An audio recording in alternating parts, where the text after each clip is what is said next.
lieu des corps que je vais vous présenter ou répondre à certaines questions. C'est vrai que je reçois beaucoup de mails où des gens me posent des questions. Je ne peux malheureusement pas répondre à tout le monde parce que ça fait des centaines et des centaines de questions depuis des années.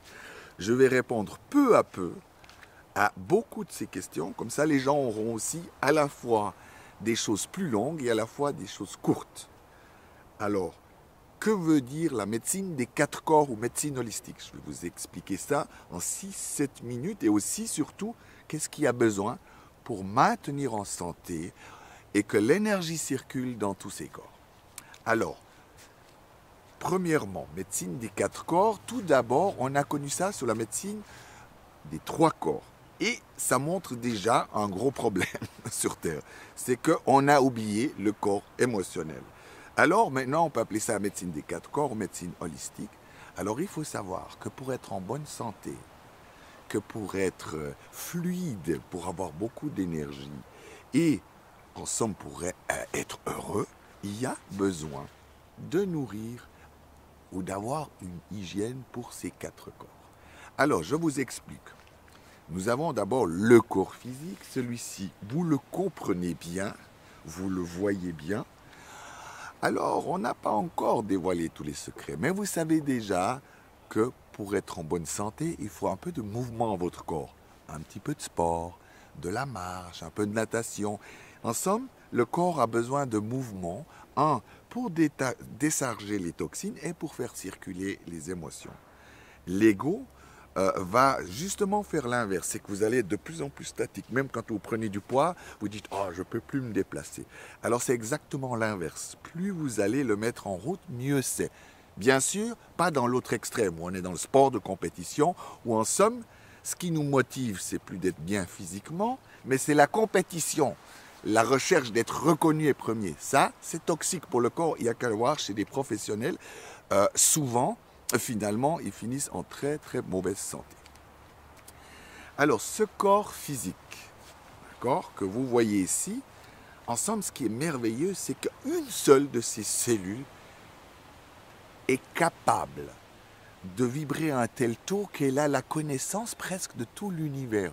Et elle se transforme à chaque instant avec vos pensées, avec les émotions que vous avez. Ça, c'est le miracle de la vie.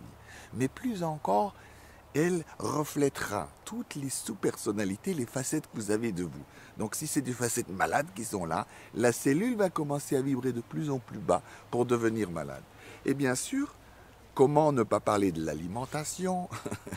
Vous avez besoin d'une alimentation saine, mais sans être rigide.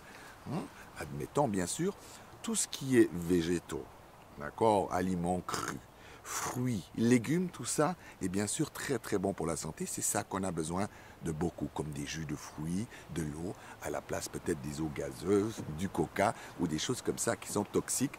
Comme de l'autre côté, si vous mangez beaucoup de gras, de viande, d'œufs et des produits laitiers, ça vous rendra beaucoup plus vite malade, d'accord?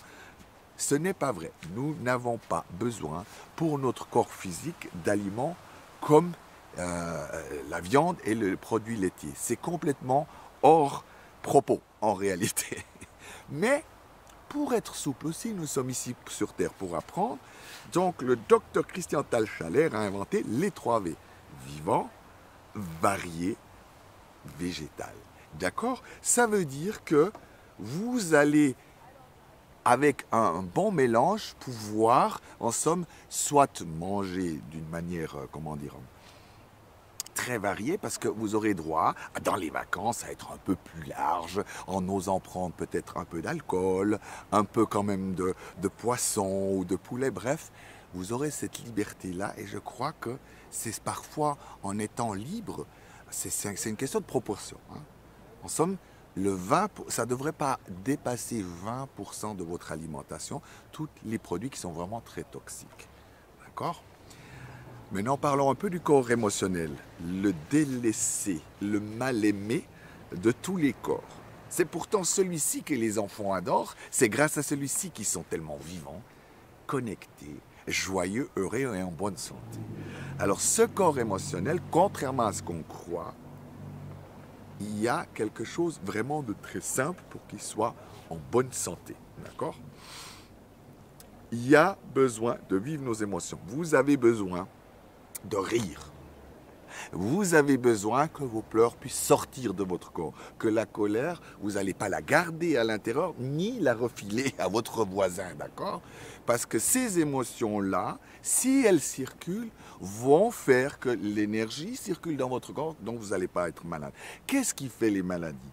Ce sont des aspects de vous, donc des facettes, on va plutôt les appeler côté, personnages intérieurs, ont des pensées toxiques, ont des émotions toxiques, et comme vous les refoulez, elles vont aller à l'intérieur de vous et vous créez ce qu'on appelle la maladie. Mais plus loin encore, et c'est ça qui est le plus fou, c'est que même à l'extérieur, vous allez attirer des gens qui sont peut-être agressifs, vous allez aussi attirer des gens, même un accident, parce que vous avez peut-être plein de colère et que vous n'écoutez pas une partie de vous. Donc, il n'y a plus intérieur et extérieur. Tout est à l'intérieur. Tout est là pour vous faire travailler. Donc, très important, donnez-vous le droit de donner des espaces, d'être dans la voiture ou d'aller tard dans la forêt et d'oser hurler vos colères contre le ciel, contre la terre. Et tout ça va vous permettre, en somme, au fur et à mesure, d'avoir des émotions qui circulent. Et on n'a qu'à voir. Les gens qui sont plus sains au niveau émotionnel, on peut les repérer. C'est des gens qui osent vivre leurs émotions. Vous allez voir sur leur visage vraiment leur état d'âme, leur joie, leur peine, vous allez la ressentir. C'est cela être vrai. C'est qu'on va à nouveau pouvoir montrer, en somme, sans peur. Même si je fais du développement personnel, j'ai 10 jours, on va dire, de M. C'est 10 jours qui ne sont pas bons. Alors qu'est-ce que je vais faire? D'abord, je ne vais pas le fuir. Mais je vais peut-être me trouver un instant, ici je suis sur cette plage, pour aller nager, je plonge un peu sous l'eau et je vais crier que je suis en colère parce que les vacances sont bientôt finies, d'accord? Donc ça, on n'y échappera pas. Les gens qui pensent qu'on peut visualiser les émotions qui disparaissent ou qu'on fait des rituels où on ne s'implique pas émotionnellement auront comme conséquence la quasi-certitude d'être malade dans un de ces prochains jours, d'accord? Parce que le corps émotionnel a un fonctionnement qui est absolument nécessaire, d'accord, pour son bien-être. Il n'y a qu'à voir les enfants. Quand vous aviez 2, 3 ans, 4 ans, c'est magnifique de voir à quel point un enfant est vivant, en bonne santé, qu'il respire la vie. Alors on va réapprendre à être un enfant, tout en gardant à l'esprit que nous sommes dans une société donc très malade et que vous ne pourrez pas hurler au milieu du village parce que ce sera là, soit la police qui va venir vers vous ou soit ce sera l'asile. Dernier des corps, le corps mental, qui a lui besoin de belle nourriture aussi, de beaux projets, de beaux fantasmes, c'est coloré. Quand vous êtes juste dans des pensées torturées chaque jour, ça veut dire que vous êtes déjà très malade. Donc, il va falloir remplacer. Alors, voici un peu, en gros, la médecine des 4 corps. Tous ces corps sont des véhicules aussi en même temps, ou moi je les appelle aussi des manteaux. Et on a besoin pour rester en bonne santé de s'en occuper tous. Mais vous allez voir que ce n'est pas tout. Et il manque souvent l'essentiel, et ça, ce sera pour une autre vidéo, c'est le fameux diamant intérieur.